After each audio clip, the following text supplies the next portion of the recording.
Adam Weber regarde dans le rétroviseur et tourne avec confiance le coin de la rue au volant de son poids lourd. L'homme a fait un long voyage la semaine dernière. Il a été envoyé par la société de camionnage qui transporte des marchandises à travers le pays. Adam rêvait de devenir chauffeur depuis son enfance et malgré le fait qu'il ait grandi dans un orphelinat, il a réussi à atteindre son but. L'homme aimait le bruit des pneus sur la chaussée et le vent qui soufflait agréablement sur son visage à travers la fenêtre entrouverte de la cabine du camion. Au fil des années, Adam n'a pas perdu son enthousiasme juvénile et a admiré le romantisme de la route, tout autant qu'avant. C'était décembre, 5 jours avant la nouvelle année. Adam est de bonne humeur, ce n'est pas seulement à cause des vacances qui approchent mais aussi parce qu'il va enfin voir sa petite amie, Lucie, avec qui il est en couple depuis plus d'1 an. Cela fera certainement changer d'avis Lucie et elle acceptera enfin mon mariage, proposa l'homme en regardant la boîte de velours qui contenait la bague, avec la petite émeraude à l'intérieur. Voulant rentrer à la maison le plus vite possible, Adam conduisit sans arrêt pendant plusieurs heures d'affilée. Le camionneur ne voulait pas perdre de temps à s'arrêter car cela ne ferait que l'éloigner de Lucie plus longtemps. Adam savait que sa petite amie avait probablement déjà préparé un délicieux dîner pour lui et qu'elle attendait qu'il rentre à la maison. Adam a laissé son camion sur le parking et s'est précipité vers sa maison. Mais dès que l'homme a tourné dans une rue familière, il a soudainement vu quelque chose qui l'a rendu très anxieux. Le fait est que malgré l'heure tardive, les fenêtres de sa maison étaient sombres. Où Lucie a-t-elle pu aller à cette heure-ci? Adam pensa à ouvrir la porte d'entrée, car il soupçonnait que sa petite amie n'était pas à la maison. Il n'y avait pas de délicieux dîner ni de décoration de fête. Mais le pire était la note qu'Adam trouva sur la table. Il reconnut l'écriture, donc, elle était certainement écrite par Lucie. La femme disait dans la note qu'elle ne pouvait plus vivre comme ça, et qu'elle quittait Adam pour un autre homme, qu'il aimait et l'appréciait. Lucie a terminé la note en disant qu'elle avait pris cette décision il y a longtemps, et qu'elle attendait simplement le bon moment pour le dire à Adam. Il n'y a pas de mots pour décrire ce que Adam a ressenti à ce moment-là, l'écrin de la bague était toujours dans la poche de sa veste, mais il n'avait plus de petite amie à qui la donner. Comment cela a-t-il pu arriver? Adam pensa avec un soupir triste, et s'enfonça dans une chaise. Fatigué par le long voyage, et triste de la nouvelle, le camionneur avait l'impression que sa vie avait perdu tout son sens. Adam n'était plus d'humeur à célébrer les fêtes. Ce soir-là, le camionneur est resté debout tard, dans la cuisine et n'est allé se coucher que le matin lorsque la bouteille de boisson était presque vide. Accablé par son chagrin, l'homme a même essayé d'appeler Lucie à plusieurs reprises, mais tout ce qu'il a obtenu, c'est la messagerie vocale. Adam ne s'est même pas rendu compte que plusieurs jours s'étaient écoulés. Après avoir repris ses esprits, Adam a pris un bain et a décidé de faire un long voyage le lendemain, après le Nouvel An, ce qu'il avait refusé de faire il y a seulement 5 jours. Mais depuis que les circonstances ont changé sa vie, plus personne ne le retenait. Assis dans la cabine de son camion, Adam a quitté le parking avec confiance et a conduit jusqu'à la base de construction située à quelques kilomètres de la ville. Ce n'est qu'une fois de retour derrière le volant de son camion éprouvé que le camionneur s'est senti à nouveau confiant et à l'aise. Adam conduisait rapidement, avançant comme une flèche, puis il ralentissait en écoutant le crissement des freins. L'homme a allumé la musique et augmenté le volume pour se distraire de ses pensées tristes. Le camion a été immédiatement rempli de sons de composition festive simples, qui ont remonté le moral du conducteur. Il n'avait pas parcouru plus de 5 kilomètres lorsqu'il a vu le voyant de réservoir vide s'allumer. Heureusement, le camionneur expérimenté savait qu'il y aurait bientôt une station-service où il pourrait faire le plein. Sa mémoire ne l'a pas laissé tomber et il a rapidement vu un bâtiment familier apparaître devant lui. Adam a garé son camion à côté de la pompe de droite et s'est dirigé vers la caisse pour payer le plein d'essence. Mais avant que le camionneur n'ait eu le temps de faire quelques pas, la porte du bâtiment s'est ouverte et le pompiste en est sorti avec des cheveux en bataille et un regard sauvage. Adam a jeté un coup d'œil à l'homme avec ce plaisir mais l'a suivi néanmoins. Ce que le chauffeur a vu à l'intérieur l'a choqué et l'a fait grimacer. Il y avait une femme allongée sur le sol, près de la pièce du fond. Elle tenait son ventre avec ses mains et gémissait bruyamment. Il n'a fallu qu'un rapide coup d'œil à Adam pour réaliser que la femme était enceinte. Comment est-elle arrivée ici, et pourquoi restez-vous là, au lieu d'appeler une ambulance, en balbutiant chaque mot, demanda le routier.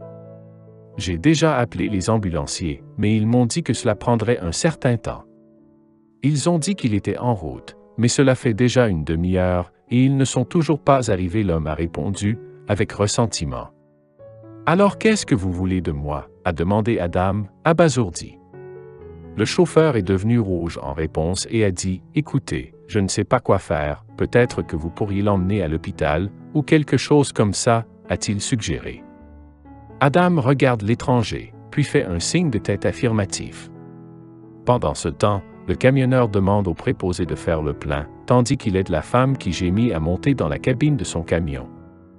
À ce moment, la femme en travail semble avoir enfin remarqué Adam, et le regardant attentivement, elle lui demande avec surprise, « Paul, comment es-tu arrivé ici, chérie? » Le camionneur était confus, mais il a décidé que la femme était un peu dans les vapes à cause de la douleur. Elle doit imaginer des choses à cause de la douleur. Je ne suis pas Paul, elle est probablement confuse, pensa Adam en appuyant sur l'accélérateur. Le camion volait bientôt le long de l'autoroute déserte vers la ville où se trouvait l'hôpital dont Adam avait besoin. Tout le temps que la femme en travail a passé dans la cabine du camion, soit elle a repris ses esprits, soit elle est retombée dans un oubli douloureux. Adam n'a pu se calmer qu'après avoir amené l'inconnu à l'hôpital. En voyant comment le camionneur a porté la femme à l'intérieur, le personnel de l'hôpital l'a pris pour son mari. Comme l'aventure inattendue avec la femme en travail lui a demandé beaucoup de force et d'énergie, le camionneur a décidé de rentrer chez lui et de reporter son voyage au lendemain, mais il ne pouvait pas oublier l'étrange femme. Adam se tourna et se retourna dans son lit pendant un long moment jusqu'à ce que le sommeil l'envahisse enfin. Cependant, avant de s'endormir, l'homme décida qu'il irait certainement rendre visite à la femme à l'hôpital le lendemain. Ainsi, dès que les premiers rayons de soleil apparurent devant sa fenêtre, Adam se prépara et se rendit à l'hôpital. En le voyant, l'infirmière de service sourit joyeusement et annonça immédiatement au camionneur la bonne nouvelle, « Félicitations, vous avez un fils. » Alors, reprenant courage, l'homme demande à l'infirmière de l'emmener dans la chambre de la femme qu'il a appelée son mari la veille. Il s'avère que le nom de l'inconnu est Jade Collin et elle pense vraiment qu'Adam est son mari. Mais lorsque le camionneur lui montre ses papiers, elle soupire de surprise et manque de s'évanouir. Après avoir bu un verre d'eau et s'être calmée, Jade commence son histoire. Selon la femme, son mari s'appelait Paul et ressemblait exactement à Adam, mais contrairement à ce dernier, il ne conduisait pas de camion, mais était un homme d'affaires prospère. Malheureusement, Paul Collin est mort il y a 3 mois lors d'une partie de pêche avec un collègue. Le jeune homme d'affaires est tombé du bateau et s'est retrouvé dans un courant rapide qui l'a instantanément entraîné vers le fond. Son ami Mathis Benoît a insisté sur le fait que c'était exactement ce qui s'était passé et a refusé de répondre à d'autres questions sur ce jour-là. La police n'avait aucune raison de douter de ses paroles et seul Jade ne croyait pas à l'histoire de l'homme, car Mathis était envieux et rêvait de devenir l'unique propriétaire de l'entreprise fondée par Paul. De plus, Jade a expliqué que Mathis a repris son entreprise et tous ses actifs après la mort de Paul. Il a également essayé de me harceler, c'est pourquoi j'ai dû m'enfuir de chez moi, et c'est pourquoi j'ai fini à la station-service quand j'ai commencé le travail. Tu ressembles tellement à mon Paul que, pendant un moment, j'ai été sûr que c'était lui, dit Jade d'une voix tremblante. C'est bon, tu es en sécurité ici à l'hôpital, tout comme ton bébé, et pendant ce temps, je vais essayer de découvrir comment il se fait que j'ai un frère jumeau, dont je n'ai jamais entendu parler avant Adam, dit Jade en rayonnant de confiance. Adam a grandi dans un orphelinat, et c'est donc là qu'il devait d'abord obtenir des réponses. Bien sûr, le directeur de l'orphelinat a d'abord été surpris en répétant encore et encore qu'il ne savait rien du prétendu frère jumeau de l'homme, mais ensuite, incapable de résister à la condamnation dans les yeux de l'ancien élève, Victor Payet a abandonné. « Pardonne-moi Adam, j'aurais dû te dire plus tôt la vérité. C'est que Paul a été adopté à l'âge de 2 ans. La famille doit avoir eu quelques relations parce qu'ils n'ont pas fait ça dans les règles. Je sais que je n'aurais pas dû les laisser vous séparer, mais les parents adoptifs étaient si convaincants, dit le directeur d'un ton coupable. Adam avait ainsi appris la vérité. Il s'avérait que le camionneur avait un frère jumeau depuis toujours, mais il ne savait rien de lui. Cette nouvelle a tellement choqué l'homme qu'il ne se souvenait même pas comment il s'était retrouvé dans l'entreprise de son frère décédé, où il était apparemment allé rencontrer le nouveau propriétaire. Mais quand Mathis Benoît a vu le visiteur, à la porte de son bureau, qui ressemblait exactement à son défunt partenaire, il est devenu blanc comme neige et s'est enfoncé dans sa chaise.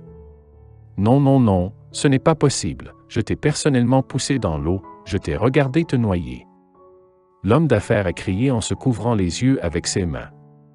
Il était clair que Mathis Benoît faisait une dépression qui ne s'est arrêtée qu'à l'arrivée de la police. La vérité était que lorsqu'il a vu Adam, l'homme d'affaires rusé était tellement déconcerté qu'il a accidentellement avoué avoir tué son partenaire. Pour le crime qu'il a commis, Mathis risque désormais une peine de prison qui l'isolera de la société pendant de nombreuses années. Tant de choses sont arrivées à Adam en si peu de temps qu'il se sent étourdi. Cependant, l'homme réalise qu'il est désormais responsable de la famille de son frère décédé. Par conséquent, lorsque Jade sort de l'hôpital, Adam l'emmène chez lui avec le nouveau-né. Bien qu'il aille d'abord à la maison de son frère décédé et rassemble les affaires de Jade ainsi que des photos de Paul. La vie du camionneur était maintenant remplie de sens et d'espoir, ce qui semblait avoir été perdu à jamais après la trahison de Lucie. Pendant ce temps, Jade était heureuse de partager la maison avec l'homme qui ressemblait tellement à son défunt mari et qui avait un caractère similaire. Environ un an après leur rencontre, Jade et Adam ont décidé de se marier, et ils ne devraient pas être condamnés pour cela, car leur cœur était rempli d'amour l'un pour l'autre et ils voulaient simplement devenir une vraie famille et vivre heureux pour toujours.